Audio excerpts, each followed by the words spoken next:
The woman came out of the dealership's glass doors at 11:14 on a Saturday morning in November, and she walked across the showroom floor in the direction of the service bay, the way people walk when they own a space and know it, and have arranged their bearing to communicate this without saying anything directly. Her name was Renata Voss. She was the CEO of Aldervane Motor Group, which owned 6 dealerships across the metro region, including this one, Aldervane Westfield, which sat on 4 acres of prime commercial frontage on Route 9 and moved 340 units a month, and was the flagship of everything she had spent 11 years building. She was in her mid-50s, dressed in the particular way of executives who have decided that looking expensive, but not flashy, is itself a form of power. And she was at the dealership on a Saturday because she had a meeting with the general manager at noon that she could have conducted by phone, but preferred to conduct in person, because she believed in the information that only physical presence provides. She had come outside because her coffee was ready from the service lounge, and because she had a habit of walking the lot on site visits, checking the presentation, the alignment of the cars in the rows, the cleanliness of the asphalt, the small things that aggregate into the impression a customer carries away. She did not expect to find, in the service lane on the south side of the building, a 2003 Dodge Grand Caravan in a state of cosmetic deterioration that she would later describe to her general manager as genuinely remarkable. The van was white, or had been white. It was now the color of old chalk in the places where the paint had not peeled back entirely to expose the primer, and in several places on the passenger side, the primer had given way to something that was unambiguously rust. Not surface rust, the kind of rust that tells a story about time and exposure and a series of decisions not to deal with it. The rear bumper had been replaced at some point with a bumper from a different year and possibly a different trim level, and had been attached in a way that was functional but not invisible. One of the rear windows had a crack running diagonally from the upper right corner that had been addressed with a strip of clear tape that had since yellowed. It was parked in the service lane because it was there for service, a legitimate visit, and it was the kind of vehicle that the service advisors at Aldervane Westfield routinely processed without particular notice, because people drove all kinds of things and the service bay did not discriminate. Renata Voss noticed it. She stood near the service bay entrance with her coffee and looked at the van for a moment. Then she looked at the man who was standing beside it. He was tall, somewhere in his late 30s, wearing a canvas jacket that had seen considerable use, and carrying a tote bag with a drawing tube sticking out of the top. He was looking at his phone. There was a child sitting on the low concrete wall near the service entrance, a girl of about 7 or 8, eating a granola bar and swinging her feet. Renata said, to no one in particular, but loudly enough to be heard by the service advisor standing nearby, "I hope they're not here to trade that in. We don't have a program for vehicles in that condition." She said it with the lightness of someone accustomed to rooms that laugh with her, and the service advisor produced a sound that was close enough to a laugh to serve the purpose. And Renata took a sip of her coffee and walked back toward the showroom doors. The man with the tote bag looked up from his phone. He had heard her. The service advisor had heard her say it. The girl on the wall had heard her say it, and she was watching the man with the tote bag to see what he would do, and what he did was look at the van for a moment, and then look at the showroom doors that Renata Voss had just walked back through, and then look at his daughter, and say nothing at all. He put his phone in his pocket and sat down beside her on the wall. She offered him the last piece of granola bar, and he took it. If you are watching this from a city with a dealership like this one, from a street with a showroom full of cars that someone who looked like him designed, drop it in the comments right now. Subscribe and ring the bell, because what this man built and what that moment on the service lane wall cost the woman who said it is the kind of thing that deserves to be heard completely. Stay with me. Callum Eze had been drawing cars since he was 5 years old, which his mother, a woman named Dr. Nkechi Eze, who taught mechanical engineering at Case Western Reserve University in Cleveland, had noted without surprise and without pressure and with the specific quality of encouragement that consists not of praise but of access. She had given him paper. She had given him access to her engineering textbooks when he was 9 and showed genuine curiosity about what was in them. She had taken him to the Detroit Auto Show every year, from the time he could walk without requiring his hand to be held the entire time, and she had stood beside him at the displays and answered his questions with the precision she brought to explaining things to students who deserved a precise answer. His father, Bernard, had worked in quality assurance at a Tier 1 automotive supplier in Solon, Ohio, for 24 years. A man of methodical temperament who understood tolerances the way some people understand music, intuitively and in the body, and who brought home, on occasional Fridays, parts that had failed inspection, small stampings and brackets and clips that Callum was allowed to disassemble and examine and attempt to understand. The parts lived in a bin in the garage that was labeled Bernard's Rejects, a label that Bernard had applied himself with the same label maker he used for everything in the garage, and which Callum had understood from early on as a form of love. He had drawn cars for a decade before he understood that drawing them was not enough, that what he wanted was not to represent them but to produce them, to be the person at the beginning of the sequence that ended in the thing rolling off the assembly line. He had arrived at this understanding at 14, sitting in Dr. Nkechi's office at the university on a Saturday afternoon while she graded papers, looking at a cutaway drawing of a chassis in one of her reference books, and he had said, "I want to do that."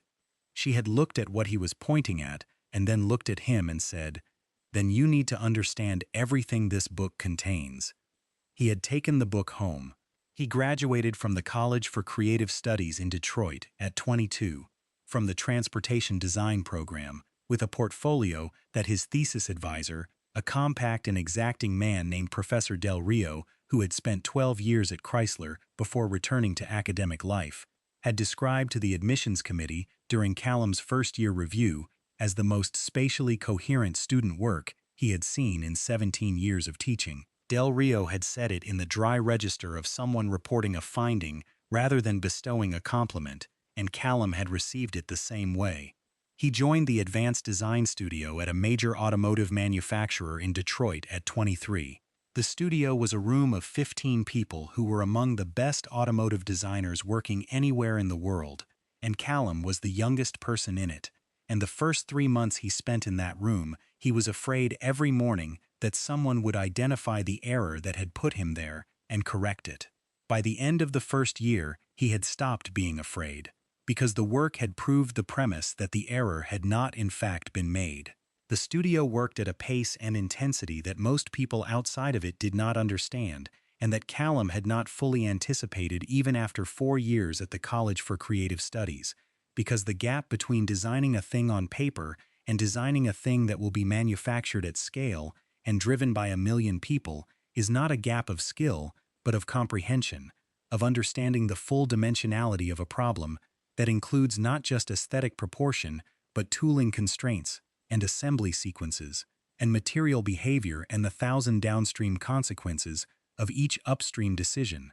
He learned this comprehension by working alongside people who had it, by making mistakes in presentations that senior designers corrected with a precision that was never cruel and was sometimes devastating, and by sitting with the studio's physical models at the end of the day when the room was quiet and touching the surfaces and understanding what the surfaces were telling him about what was not yet right. He led his first production program at 27, a mid-size crossover that went into production 2 years later and that would sell, over its 7-year production run, 900,000 units in North America alone. He was not publicly credited for this in the way that artists are credited for paintings or architects for buildings, because automotive design does not typically work that way. His name did not appear on the car. The car appeared in the world, and people drove it, and some of them loved it, and none of them knew his name. This did not bother him in any philosophical sense. It was the nature of the work. The work was the point, not the attribution. He had understood this from the beginning. He met Amara Obialor at a design conference in Chicago, at a panel discussion that he was moderating and that she was attending because she was interested in the question of how interior design principles translated across product scales, from the object to the room to the vehicle. She had asked a question during the Q&A that was the best question asked in the session, and Callum had said so from the podium, which was not something he made a practice of. And afterward, she had found him near the coffee table and said, "I thought you were going to disagree with me." He had said, "I was." Then I heard the second half of the question. Amara was an interior architect, specific and curious, and in possession of opinions she had fully thought through before expressing them, which Callum found unusual and then indispensable. They had known each other for 2 years before they were together, and together for 3 years before Zara was born, in a July that was very hot even by Cleveland standards, which they had moved to from Detroit because Amara's practice was there, and because Dr. Nkechi was there, and because the house they found on Bellflower Road had a garage attached to it that Callum had stood in and imagined for 20 minutes before they made the offer. They had a specific and practiced way of disagreeing about things, which was that they disagreed fully and without retreat, and then one of them would say, "I need to think about that," and the conversation would close and reopen the following morning at breakfast with whatever revision the night had produced. And sometimes the revision was a concession, and sometimes it was a reinforcement with better reasoning, and sometimes it was a third position that neither of them had seen from inside the original argument. This practice had emerged naturally in the first year they were together and had never required discussion, and Callum had come to understand it as one of the most important things about their particular arrangement, the way it assumed that they were both capable of being wrong and both capable of becoming less wrong if they were willing to sit with the question. Amara was the first person who had told Callum, and the only person who could have told him in a way that landed, that his work had an emotional quality that he himself did not seem to be aware of. She had said it while looking at a rendering he had brought home one evening, a proportion study for a vehicle that would eventually become the crossover on the Aldervane showroom floor, and she had said, "Whoever buys this is going to feel something when they get in it and not know why." And he had looked at the rendering and then at her and said, "That's the point." She had said, "I know. I just wanted you to know that I can see it." Amara died of a pulmonary embolism at 34, 18 months after Zara was born, on an ordinary Tuesday in March that offered no forewarning and permitted no preparation. She was here, and then she was not here, in the absolute and irreversible way of certain losses that resist being integrated into any framework a person has available. Callum did not go back to the design studio for 4 months. When he went back because the work was there and because he understood, in the way that people understand the things that keep them functional, that the work would hold him. It did. He worked differently after Amara, not worse. The opposite, if anything, with a quality of conviction that had not been there before in quite the same form, as if certain things that had previously required consideration had become simply known. He kept working in the studio until Zara was 3, at which point the calculation changed in a way he could not redesign around, and he left the studio and went independent.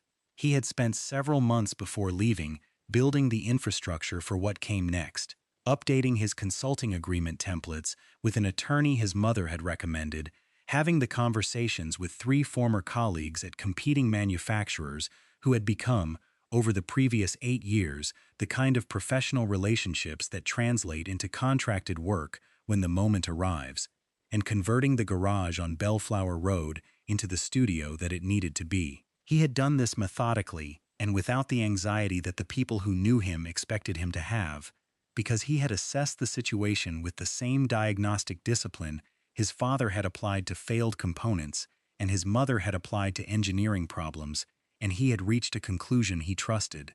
The conclusion was that the work would follow him if he built the right conditions for it to find him, and that the conditions were within his ability to build. This was not a common trajectory. The ecosystem of automotive design runs through major manufacturers and large studios and the occasional high-end consultancy, and leaving it for independent practice meant leaving the infrastructure and the resources and the institutional weight that makes certain work possible, and most people in Callum's position did not do it. Callum did it because Zara was 3 and needed a parent whose schedule she could predict. And because he had spent 8 years in the studio and had built relationships and a body of work and a specific kind of professional trust that he understood, with the same spatial intelligence he brought to design problems, would translate into independent consulting work if he approached it correctly. He was right.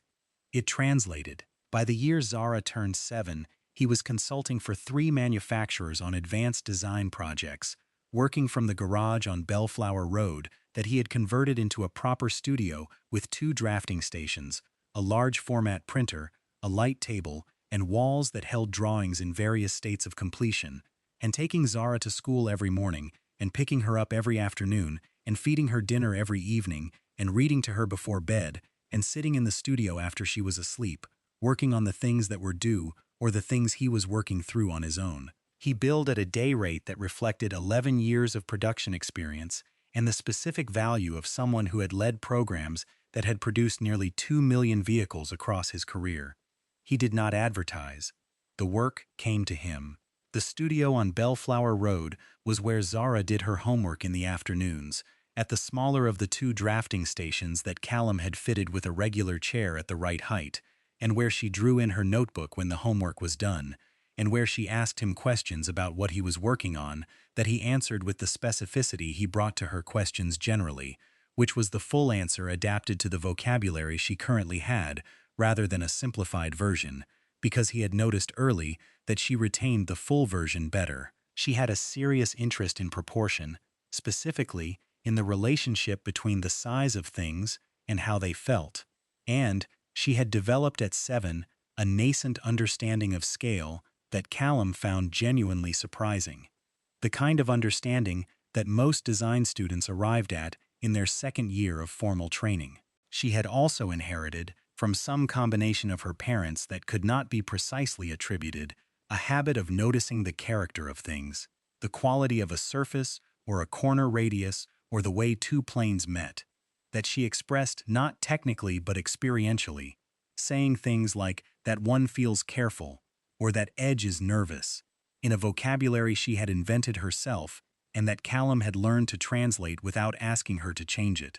The van was his mother's van. It had been Dr. Nkechi's vehicle for 9 years before she bought something newer and offered the caravan to Callum, who accepted it because it was reliable and because it could hold an enormous amount, which matters when you have a 7-year-old and a studio full of large format drawings and a habit of driving to fabricators and model shops with prototypes that do not fit in smaller vehicles. He had done nothing to improve its appearance because he had not had cause to care about its appearance. It ran, it carried things, it served its purpose. He had more interesting things to think about. He drove it to Aldervane Westfield on the Saturday in November because the air conditioning compressor had developed a noise that needed to be evaluated, and because the service advisor who handled his account had fit him in on short notice, and because it was a Saturday and Zara had nowhere else to be and had announced at breakfast that she wanted to come. Renata Voss had built Aldervane Motor Group from 2 dealerships she had acquired in her early 40s, after 11 years working in automotive retail management for other people's groups. She was a precise businesswoman with a genuine understanding of dealership operations and a talent for identifying underperforming locations and making them profitable through a combination of staffing decisions and operational discipline, and the kind of attention to presentation that she had been applying since her first general manager role, when she had repainted a showroom in a color that sold 12 more cars in the first month. She was not a cruel person in any considered sense. She was a person who had spent 3 decades in an industry that trafficked in aspiration, in the careful management of what people wanted and what they believed about themselves, and she had absorbed from that industry a set of reflexes about what certain signals meant. She was a person who prided herself on reading situations accurately and responding to them appropriately, and in 30 years of automotive retail, she had developed a set of reading skills that she considered reliable. She could assess a customer's likely budget from the way they walked the lot. She could tell within a few minutes of conversation whether someone was a buyer or a browser. She could read a room of 20 employees and identify within the first 10 minutes the 2 or 3 who were going to be problems that quarter and the one who was going to be indispensable. These skills were real, and they had produced real results, and she did not consider them infallible, but she considered them broadly accurate, and the comment in the service lane had come from those skills, from a reading she had performed automatically and confidently and immediately, and it had been wrong in a way that her skills had given her no reason to anticipate. She had also not looked carefully at the drawing tube in the tote bag. She went back inside and had her meeting with the general manager, a thorough and organized woman named Patricia Hennessy, who had been running Westfield for 3 years and who ran it well. They covered the monthly numbers, which were strong. They covered a staffing matter in the finance department. They covered a new manufacturer program beginning in January that would require floor plan adjustments. Patricia mentioned, toward the end of the meeting, that they had a walk-in that morning that she thought Renata should know about. Renata said, "What kind of walk-in?" Patricia slid a business card across the table. It was a plain card, off-white, with a name and a phone number and a website address. No logo, no title. Renata looked at it. She looked at it for a moment longer. She said the name on the card aloud once, quietly, and then looked at Patricia. Patricia said, "He's in the service lounge. His daughter's been showing the service advisor her drawings." Renata looked at the card again. She said, "The man with the van." Patricia said, "Yes."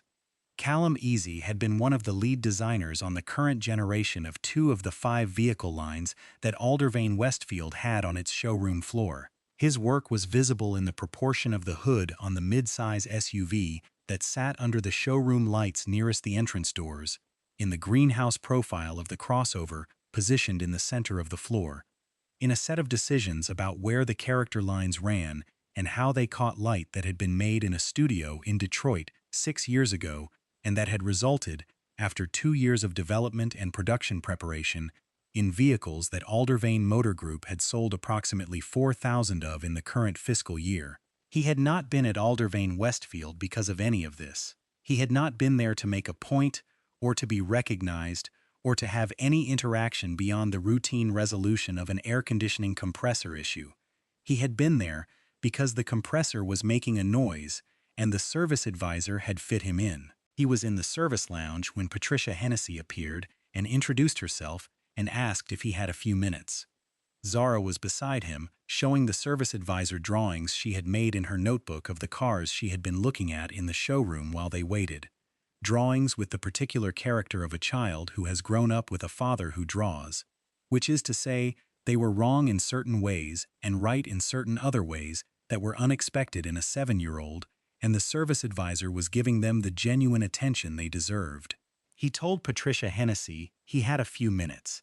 She took him through the showroom to a room at the back that had a table and chairs and a whiteboard and the feeling of a room used for presentations. Renata Voss was standing near the window. She looked at him when he entered, with the particular expression of someone who has just needed to revise something significant about their understanding of a situation, and who is in the first moments of navigating what that revision requires. She introduced herself. He introduced himself.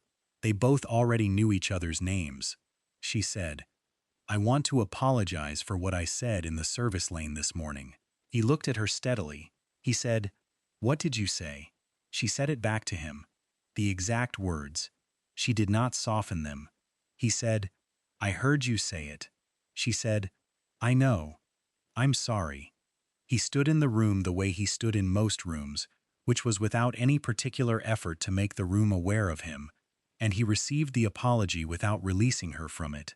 He did not say it was fine. He did not tell her she should not worry about it. He said, "I appreciate that." He meant it. He also put it away without resolving it, the way certain things are filed rather than closed. She asked if she could show him the showroom floor. He said he did not have a lot of time. She said 15 minutes. He said 15 minutes. They walked the showroom floor for 22 minutes. She asked him questions about the cars she knew he had worked on, and he answered them with the precision and the absence of self-promotion that characterized how he talked about his work to anyone who asks seriously, and she listened with the quality of attention she brought to things she understood she needed to understand. At the mid-size SUV nearest the entrance, he ran his hand along the character line above the front wheel arch and explained the decision behind it, not the design decision specifically, but the constraint that produced it, a relationship between the wheel diameter and the hood height and the angle of the A-pillar that had occupied him for 2 months and that had resolved in a way he had found satisfying, in the precise way that resolved constraints are satisfying. He told her about the 3 alternative proposals that had been on the table at the same time, how each of them resolved the constraint differently and why each of them was wrong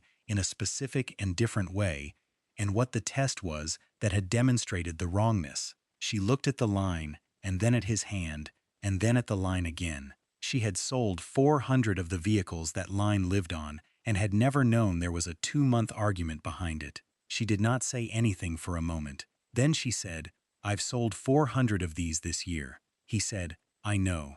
Patricia told me." She looked at him. He said, "I pay attention to where the cars I've worked on go." She said, "Where else do they go?" He told her, 3 manufacturers, the current programs, the production volumes, the regions. He said it the way he said everything, without inflection or emphasis, as a report of facts. She listened. They stopped at the crossover in the center of the floor. He told her about the greenhouse profile and why it was shaped the way it was, about a meeting in which the decision had almost gone a different direction, and about the test he had used to argue for the direction it ultimately went, a comparison he had built between the greenhouse and 3 competing models and 2 decades of consumer preference data that showed a consistent relationship between a particular kind of roofline curvature and the perceived interior spaciousness of a vehicle, which mattered for this segment more than almost any other single factor. She said, "How long ago did you do this work?" He said, 6 years. She said, "You were what, 32?" He said, 33. She looked at the crossover for a moment. She said, "Where is your daughter?" He said, "In the service lounge. The service advisor has her." She said, "She draws." He said, "She draws." He said it with a quality that was not pride exactly, more the tone of someone reporting a feature of the landscape they live in that they find notable and do not take credit for. They walked back through the showroom. At the entrance, he picked up his tote bag where he had left it near the service advisor's desk. Zara appeared beside him with her notebook, looked at Renata Voss once with the evaluating attention she brought to new people, and slipped her hand into her father's. Renata looked at the notebook in Zara's other hand. She said, "May I see?" Zara considered this for a moment, and then opened the notebook and held it out. The drawings were of the showroom cars, done in pencil, with a precision in certain areas and an expressiveness in others that suggested a child working at the outer boundary of her current skill, pushing into territory she had not yet fully mapped. Renata looked at them for a moment. She said, "These are good." Zara said, "I know. I'm still working on wheels." Renata looked at Callum. He said, "Wheels are hard." She said, "Yes, I know that now." He did not respond to this directly.